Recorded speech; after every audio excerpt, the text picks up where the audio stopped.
عسلامتكم الناس الكل، شنو احوالكم؟ ان شاء الله تكونوا بالف خير وصحه وعافيه. طليت عليكم فيديو جديد. الفيديو تاعنا لليوم باش نعملوا فيه الملاوي التونسي، جي خفيف وبنين على الاخر. بالنسبه للملاوي اليوم ان شاء الله بالقدره باش نحضروه بالسميد اكاهو.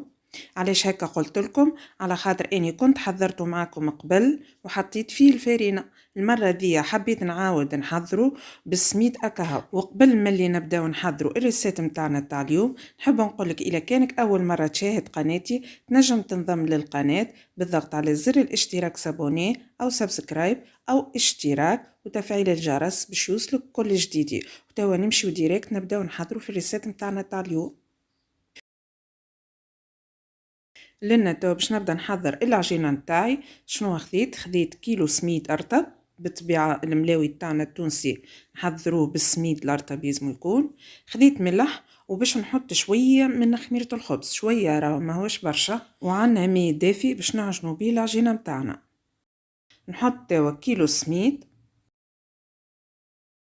هذا السميد تاعي. نضيف توا شويه خميره، انا كيما شفتوا على ترتوشه المغرفه ديك راهي نتاع قهوه صغيره. نضيف توا الملح وماء دافي. نضيف الماء الدافي وتوا باش نحط العجينه نتاعي تتعجن بالكدي بالكدي. السر نتاع عجينه الملاوي يلزمها تكون معجونه بالباهي. بالنسبه للملاوي التونسي هو السر نتاعو في العجينه، يلزمها تكون معجونه بالباهي ونخليوها ترتاح. زاده نخليوها ترتاح من ساعتين ولا حتى اكثر، ساعتين 3 سوايع، هي فين نخليوها ترتاح فين خير. لنا توا العجينه نتاعي كملت عجنت.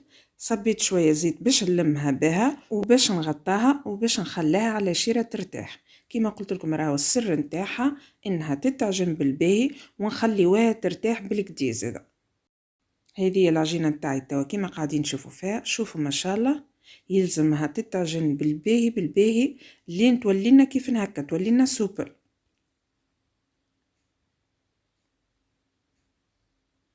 توا باش نغطاها بالبابي سولوفان وباش نزيدو نحط عليها منديله ونخليها ترتاح في راحتها.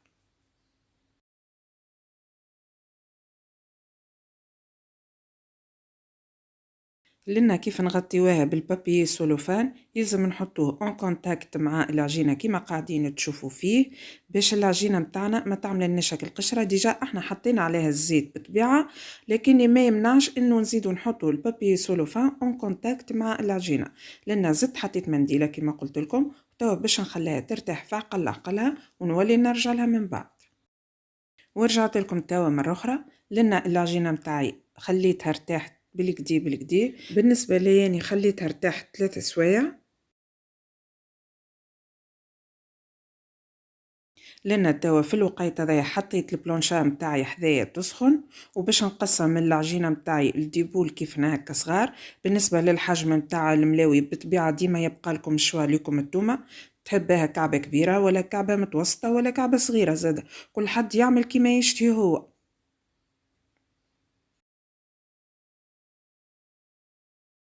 وتوا بعد ما اللي كملت قسمتهم كيف هكا باش نحلهم بالكعيبه بالطريقه هذه. بالطبيعه ديما نستخدموا الزيت، ديما الزيت حذانا في البلان دي ترافاي وفي يدينا نحطوا حذانا صحيفه نتاع زيت ونحلوا الكعيبه نتاعنا كيف هكا بالطريقه هذه بالضبط.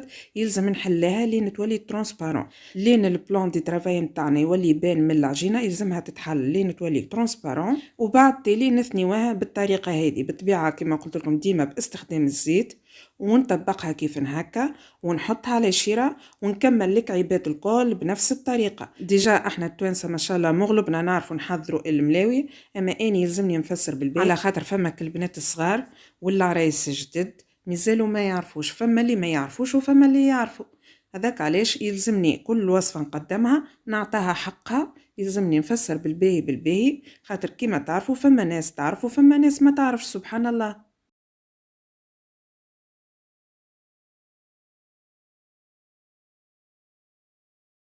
لنا كيما قاعدين تشوفوا الكعيبه كيما قلت نحلها على الاخر لين تولي ترانسبارون، لين تولي شفافه، لين يولي البلان دي ترافاي نتاعنا ظاهر منها. يلزمها تكون كيف هكا، وبعد تالي نطبقها بالطريقة كما شفتوا في وسط الفيديو ونحطها كيف هكا. لنا توا باش نكمل الكعيبات نتاعي الكل بنفس الطريقة، ومن بعد باش نبدأ نطيب فيهم. بالنسبة للملاوي كما قلت لكم اني حضرته معاكم قبل بالسميد والفرينة، واليوم حبيت باش نحضره بالسميد اكاهو. فما زاد اللي يحب يضيف له شوية خميرة وفما اللي ما يحبش. هي راهي الملاوي الاصلية ما يجيش فيها الخميرة، جيست اني نحط فيك شوية خميرة هذيك وكاهو، وهي اختيارية راهي. اللي يحب يحط شوية خميرة واللي ما يحبش ما يحط. اما بالنسبة للعجينة اللي ما نحطوش فيها الخميرة، يلزم نخليوها ترتاح اكثر من العجينة اللي فيها الخميرة. لازمها تاخذ وقتها ترتاح بالكدي بالكدي باش نتحصلوا على نتيجة باهية. وإلا كان حطينا فيها شوية تاع خميرة من با حتى ساعتين ساعة ونص نخليوها ترتاح، وبعد تالي نحضروا الكعيبات نتاع الملاوي نتاعنا ديريكت.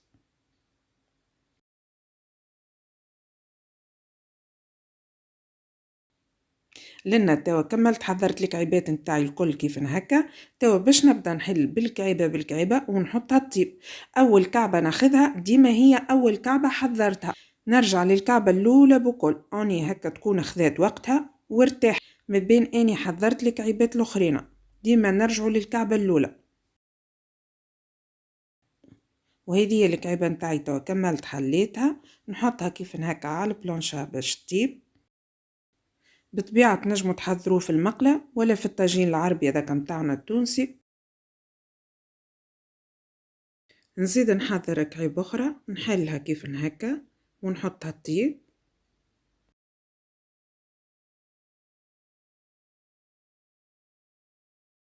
بالنسبة لكعبة الملاوي أول ما نشوفها عملت الفقاعات هذوكا من الفوق نقلبها ديريكت.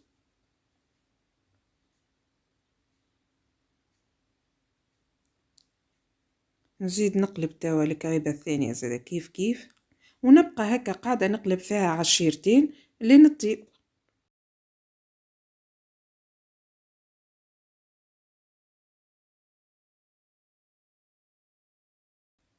وفي الوقت اللي الكعيبات هذوكا قاعدين يطيبوا في نفس الوقت اني نحضر الكعيبه اللي بعدها. انا ايد لنا ويد لنا نتلهي بالكعيبات اللي قاعدين يطيبوا نقلبهم، وفي نفس الوقت نحضر الكعبه اللي باش نحطها من بعد.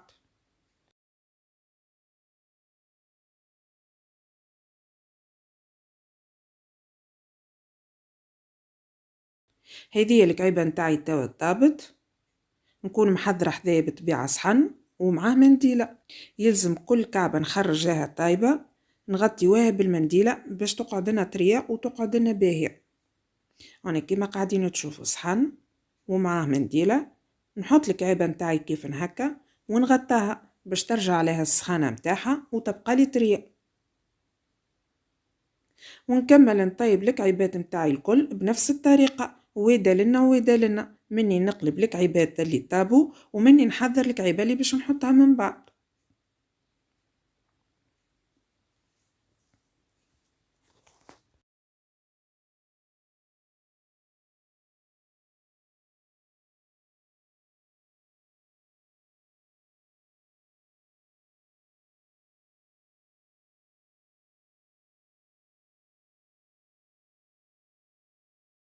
وهذه الكعيبه الثانيه نتاعي زاده حضرت كيف كيف، شوفوا ما شاء الله. نحطها توا في الصحن ونغطاها بالمنديله.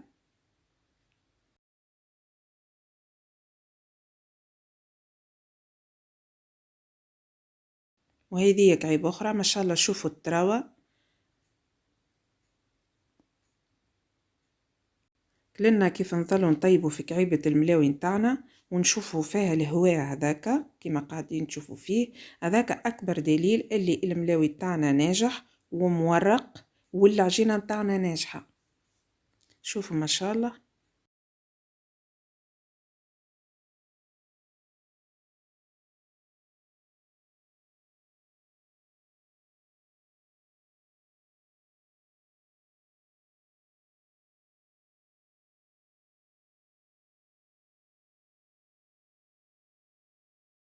نكمل توا نطيب الكعيبات نتاعي الكل بنفس الطريقة. وهذو مكعبات الملاوي تاعي حضروا كيما قاعدين تشوفوا مغطيتهم ماني بالمنديله كيما قلت لكم باش ترجع عليهم السخانه نتاعهم ويبقاونا طريين وباهي. ما شاء الله هناك كيما قاعدين تشوفوا فيهم مكعبات يعملوا الكيف طريين مورقين. طريقه الطياب نتاعهم زاده في حقها ما مش محروقين ولا حاجه.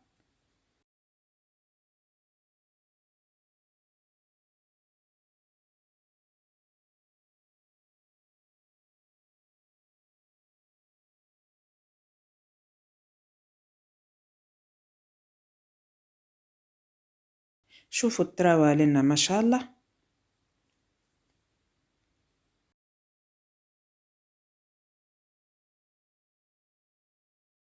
نقص لكم توا كعيبه باش تشوفوا الشكل نتاعها.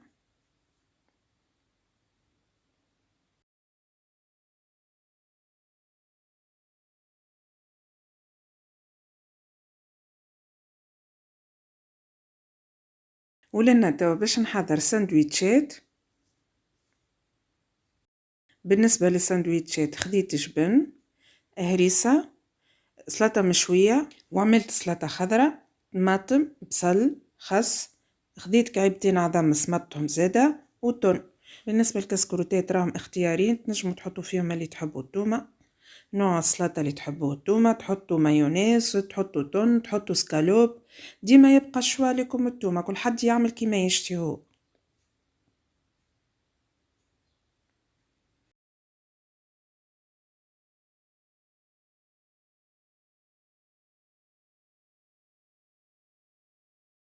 نكمل توا نحط التون.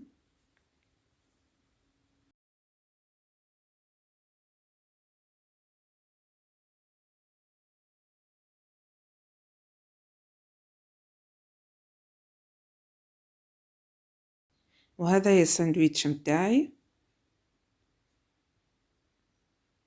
نقصه توا لنا كيف هكا. وهذا كان الشكل نتاعو ما شاء الله. نودكم ومن شاهيكم ملاوي طري مورق يعمل 66 كيف كسكروت كيف هكا. بصراحة ما تخير عليه حتى شيء. نجموا تحضروا معاها زادا شوية فريت. نزيد نحضر معاكم توا ساندويتش آخر. كيف حطيت جبن، هريسة، سلطة مشوية، خس، طماطم، بصل، عظم وتون.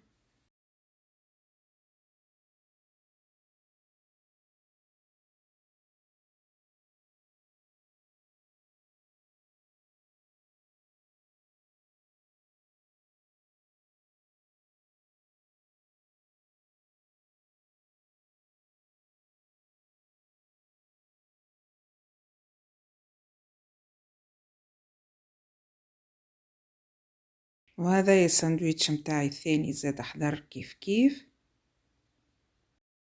على كل ان شاء الله تكون عجبتكم وصفتي لليوم. والى كان عجبكم الفيديو ما تنسوش باش تشجعوني باللي جيم، لي كومنتير، البارتاج والاشتراك في القناة بالنسبة للجدد اللي مازالوا ما اشتركوش، وتفعيل الجرس باش يوصلكم كل جديد. وكما تنجموا تتابعوني زاد على الانستغرام نتاعي هو حياة كسوس. واني تو ما تبقى لي كان باش نقولكم ان شاء الله في فيديو جديد. على بروشين وبسلامة.